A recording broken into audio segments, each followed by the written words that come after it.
The downside of a low unemployment rate means it can force employers to offer higher wages and benefits, and while that can be good for workers, it may be bad for the bottom line. Whole Foods is expanding all across the Pacific Northwest. The marketing director of this company, Sarah Heth, claims Whole Foods is not a threat to local grocery stores. Meet Pumpkin. She is one of the kittens that children can read out loud to. Oregon's elementary and middle school students have a low reading level compared to the rest of the nation. I'm inside the Positive Community Kitchen, where volunteers right behind me can cook for 60 families each week. Not only should you look at multiple sides of the story, but also consider the sources, asking yourself, are they credible? In Eugene and Springfield, about 400 homeless high school students struggle to find a place to sleep. The Lane County unemployment rate is now around 4.1%. That means a lot of jobs became available with fewer people to fill them, and that convinced more people to enter the job market. There are still unfilled jobs out there, and a surge in retirements led to more openings. Those retirements create an opportunity for the unemployed because people need to be replaced. Regional labor economist Brian Rooney says there's a heavy increase in construction and healthcare, more specifically the student housing projects. That really helped kind of kickstart the construction industry a few years ago. David Ott Beckham is helping to build the new dorm at the University of Oregon. He says, it does not look like he's going to run out of work anytime soon. And our project load throughout the university has stayed pretty constant. Even since 2008, we've seen an increase in project load. The downside of a low unemployment rate means it can force employers to offer higher wages and benefits, and while that can be good for workers, it may be bad for the bottom line.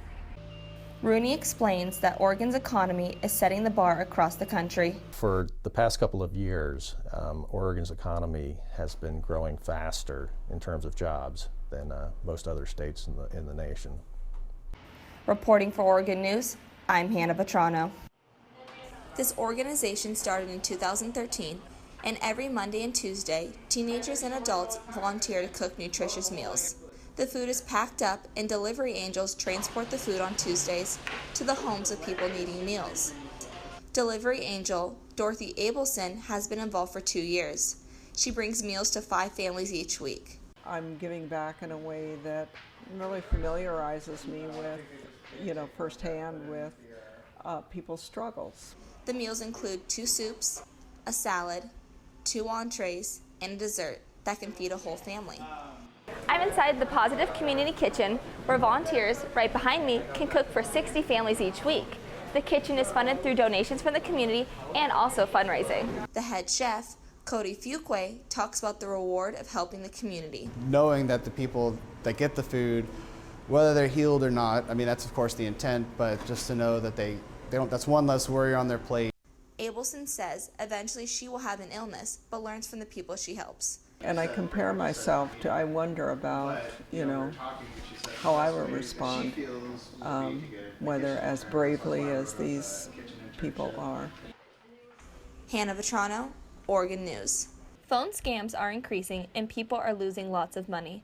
The scammers try to hook you by offering rewards or claiming that you owe money. Avita Garza was nearly conned by a phone scammer. The sophomore at the University of Oregon was taken in by threats. I owed a lot of money, and if I didn't bring them the money right now, I would be arrested, and there was apparently police following me.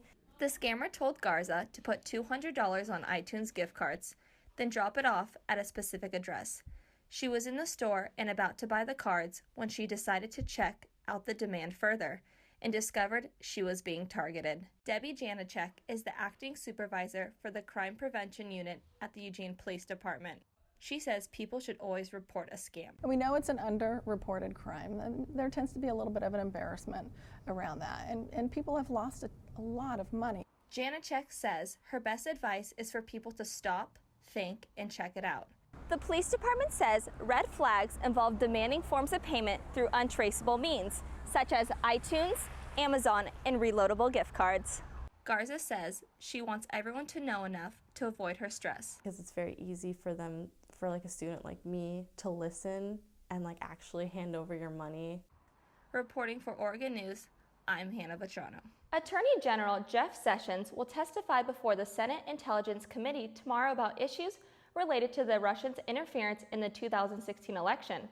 According to the New York Times article, James Comey, the former FBI director, told the panel on February 14th the president made comments to him that he understood as an improper order to drop a criminal investigation into Michael Flynn, Trump's former security advisor. Comey said the next day he asked Sessions to not leave him alone again with the president, but Sessions didn't reply. However, the Justice Department has denied Comey's claims. Last Thursday, British Prime Minister Theresa May lost her majority in Parliament. May forged a deal with the smaller Northern Ireland Democratic Unionist Party in order to stay in power. The left-wing opposition leader Jeremy Corbyn of the Labour Party saw his personal ratings rise. The Labour Party ratings also rose and won 40% of the vote. Brexit negotiations were supposed to begin on June 19th, but may face a delay. And in the wake of Britain's election, President Donald Trump's visit to United Kingdom may be put on hold.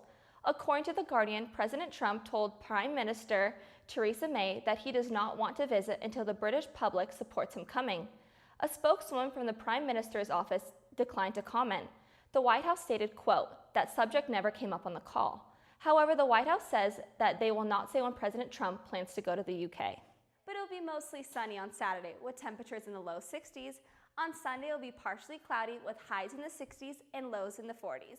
In another healthcare news, the University of Oregon will soon be screening all incoming students for stress and depression under a new online program called UO Cares.